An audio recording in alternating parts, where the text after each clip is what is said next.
एक बार की बात है, शहर में राजू नाम का एक बड़ा ही शातिर चोर रहता था। उसने पूरे शहर में आतंक मचाकर रखा हुआ था।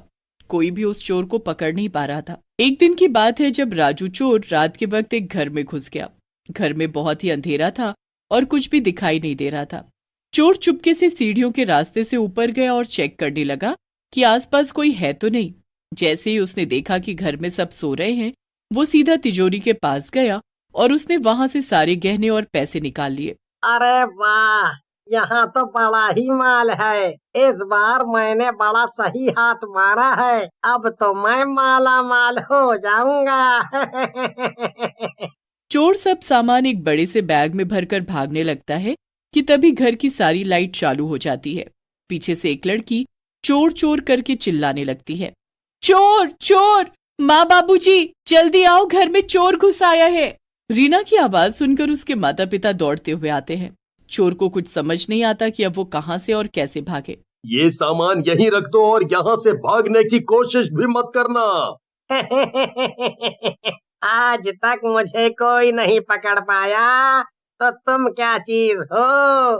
तुम्हें पता नहीं कि मैं कौन हूँ, इसीलिए अच्छा होगा कि वही करो जो मैं बोल रहा हूँ।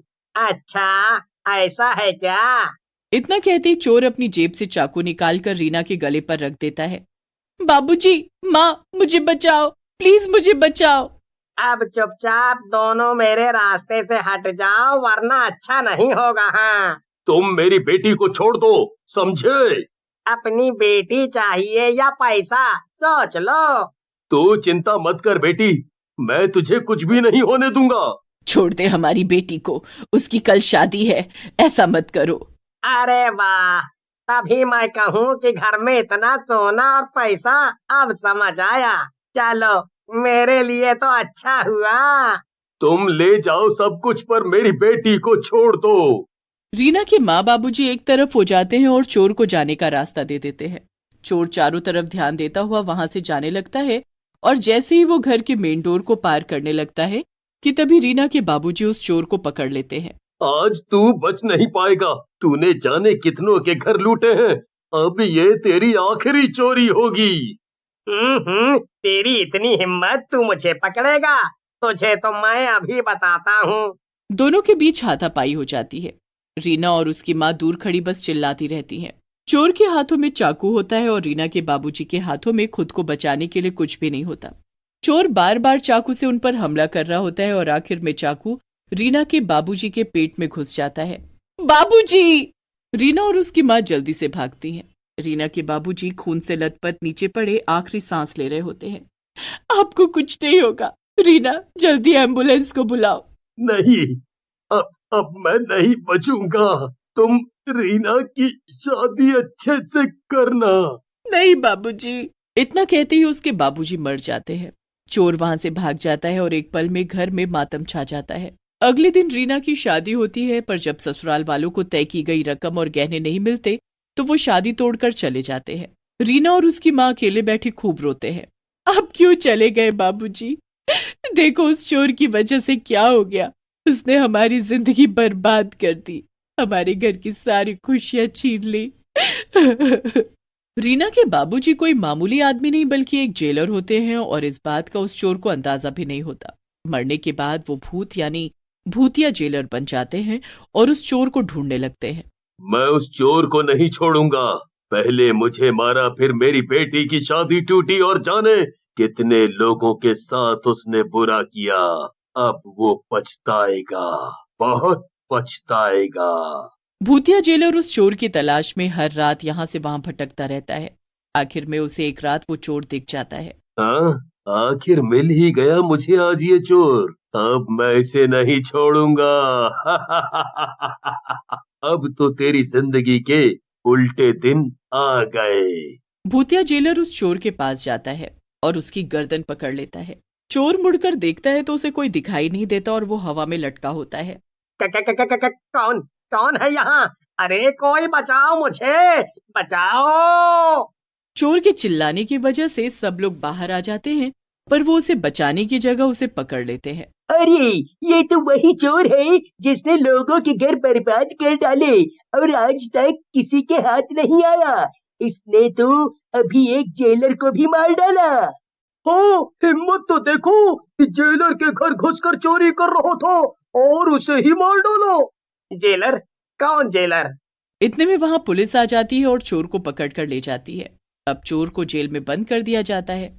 चोर पूरी रात सोने की कोशिश करता है पर ठीक से सो ही नहीं पाता। उसे बहुत ठंड लग रही होती है और जब जब वो कंबल ओढ़ता है तभी भूतिया जेलर उसका कंबल खींच देता है।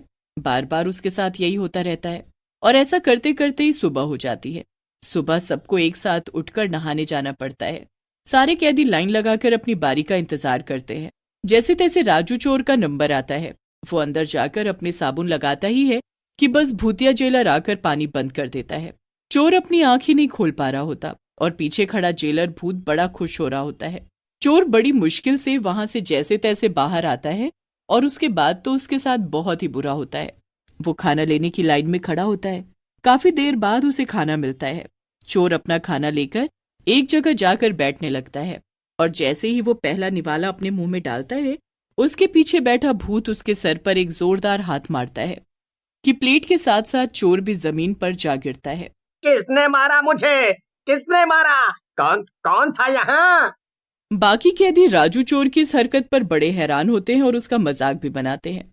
फिर जब वो दोबारा खाना लेने जाता है तो उसे दोबारा खाना भी नहीं मिलता। उस दिन चोर का बड़ा ही बुरा दिन जाता है और भूतिया जेलर उसकी इस हालत पर बड़ा खुश होता है। रात को फिर जब सब सो रहे होते हैं अंधेरे में राजू चोर को किसी के डंडे मारने की आवाज आ रही होती है। वो उठकर देखता है तो एक आदमी सलाखों पर अपना डंडा मार रहा होता है। कौन है? कौन है यहाँ? जेलर हूँ मैं यहाँ का। जेलर? हाँ, और तुम क्या सोच रहे हो? तुमको यहाँ मजे की जिंदगी मिलने वाली है? चलो अभी के अभी खड़े हो, लग जाओ काम पर। पर बाकी सब तो सो रहे हैं। मुझसे जुबान लड़ाई तो जिंदगी भर यहाँ से निकल नहीं पाएगा। भूतिया जेलर एकदम चोर के सामने आ जाता है। चोर उसे देखकर चिल्लाने लगता है। वहां सो रहे बाकी कैदी चुपके से कंबल में से भूत को देखते रहते हैं पर कोई चूं भी नहीं करता। उनके सामने भूतिया जेलर राजू चोर को घसीटते हुए बाहर ग्राउंड में ले जाकर खड़ा कर देता है और उसे सुबह तक ग्राउंड के चक्कर काटने को बोलता है। चोर कुछ नहीं कर पाता। आसपास कोई उसे बचाने वाला भी नहीं होता। वो भूतिया जेलर के डर से ग्राउंड के चक्कर काटने लगता है पर कुछ ही देर में उसकी सांस फूलने लगती है। मुझे जाने दो, मैंने तुम्हारा क्या बिगाड़ा है? बहुत जल्दी पता लग जाएगा। सुबह तक चोर ग्राउंड के चक्कर काटते काटते वहीं गिर जाता है।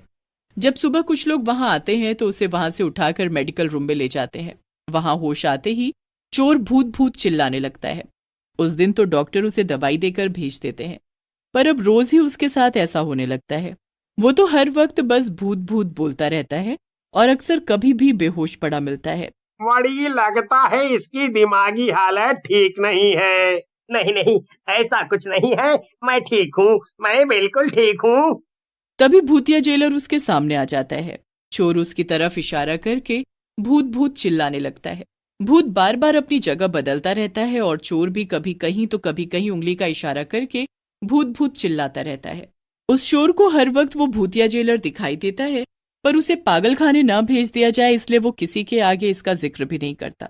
एक दिन चोर हार कर भूतिया जेलर के पैरों में पड़ जाता है। मुझे बस इतना बता दो कि मेरा कसूर क्या है? क्यों मुझे ही हर वक्त दिखते हो, परेशान करते हो? मैंने ऐसा क्या किया है? चल आज तुझे मैं याद दिला ही देता हूँ कि तेरा कसूर क्या है। तू वो इंसान है जिसकी वजह से मैंने अपनी जान गंवाई, जिसकी वजह से मेरी बेटी की शादी ना हो सकी। मैं वही हूँ जिसके पेट में तूने चाकू मारा था। क्या तुम वही हो? क्या तुम जेलर थे? मुझसे गलती हो गई। मैंने बहुत लोगों का बुरा किया और भगवान मुझे उसी की सजा दे रहा है। भूतिया जेलर उस चोर को एक मौका देता है और वहां से सीधा अपने घर जाता है। वहां वो देखता है कि उसकी बेटी की शादी हो रही है। वो बहुत खुश है। यही देखकर भूत की आत्मा को शांति मिल जाती है और वो अपनी बेटी को आशीर्वाद देकर वहां से चला जाता है। उसके बाद चोर भी अपनी सजा काटकर कभी दोबारा चोरी नहीं करता।